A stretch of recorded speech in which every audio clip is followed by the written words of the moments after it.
Most homeowners think a mortgage is a simple math equation. You borrow money, you pay it back monthly for 30 years, and you're done. But there is a massive hidden leak in standard monthly payments that the banks love. When you make a traditional mortgage payment once a month, you make 12 payments a year. However, if you switch your account settings to bi-weekly payments, you pay exactly half of your monthly bill every 2 weeks. Let's do the real math on why this changes everything. There are 52 weeks in a year. Paying every 2 weeks means you make 26 half payments. 26 half payments equal 13 full monthly payments a year, not 12.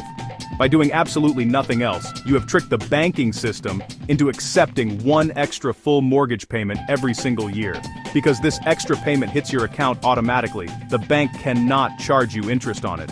100% of that extra payment goes straight toward your principal balance. Over the lifespan of a standard $300,000 home loan, this minor calendar shift shaves roughly 4 to 5 full years off your loan term. Even better, it wipes out over $30,000 in pure interest fees that would have gone straight into the bank's pockets. You don't need a higher salary, and you don't need to stress your monthly budget. You just need to change the payment frequency inside your lending portal. If you want to master the hidden rules of homeownership and stop overpaying the banks, follow and subscribe Finance Simplified for more such tips.